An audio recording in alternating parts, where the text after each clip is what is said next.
таваҷҷӯҳ намоед ба тафсилоти пурраи гузоришҳо. Хусумат ва қасд ду омилеанд ки барангезандаи ҷиноят шуда метавонанд.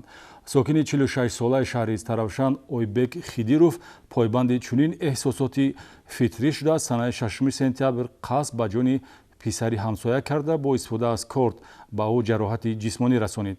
акнун ӯро зарур аст барои суиқасди одамкушӣ назди қонун ҷавоб гӯяд. ҷузъиёти ҷинояти мазкур дар гузориши аввалини барнома ҷой дода шудааст. вақте ки қасду хусумат дар замири инсон ҷой гирифт, оқибати он ваҳшоният аст. воқеияти ин гуфтаро дар мисоли ҳаракатҳои ҷиноятии сокини ҷамоати деҳоти ниҷонии шаҳри Таравшан Хидиров Ойбек Бобоҷонович соли таваллудаш 1975 метавон мушоҳида намуд, ки дар содир намудани суиқасди одамкушӣ гумонбар аст. гумонбаршуда бо мақсади қасосгирӣ бо истифода аз корт ба ҷони ҳамдиҳаи худ Фарид Юсупови 29 сола ҳамла намуда ба ӯ ҷароҳати вазнини ҷисмонӣ расонидааст. тафтишоти пешакӣ муайян намуд, ки Ойбек Хидиров ин кирдори ҷиноятиро дидаву дониста анҷом додааст.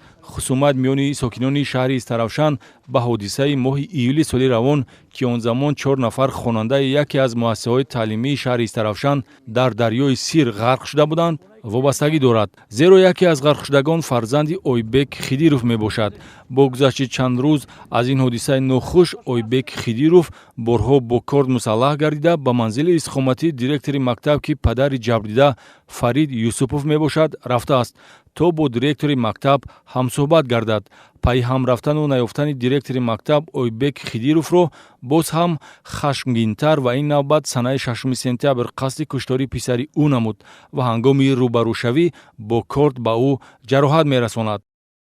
чӣ мақсад кати гирифте корда? ҳамин кисама гиром мегаштам пас бинам ман малима бинам гуфтам ҳамон вақт мекушам гуфтӣ баъд чӣ ба писарша заде? надидам малима ҳар рӯз биём нест. чанд маротиба кор задеш? якта гиҷошба? гуфтам қафаси нашба? ба гумони Ойбек Хидиров танҳо бо ҳамин роҳ ӯ тавонист қасди худро аз директори мактаб ситонад. ин фикри нодуруст сарнавишти гумонбаршуда Хидировро дигаргун сохт.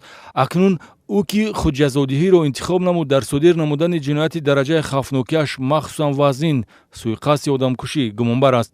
мақомоти прокуратураи шаҳри Таравшан дар асоси моддаҳои 32 ва 104 кодекси ҷиноятӣ тафтиши ҳодисаро ба роҳ монда гумонбаршуда дар ҳабси пешакӣ қарор дорад. қасду қасосгирӣ оқибати хуш надоштанашро дар ҳодисаи мазкур исбот намуда, ҷои таскинбахшӣ мусибату андӯҳи Ойбек Хидировро афзун гардонид.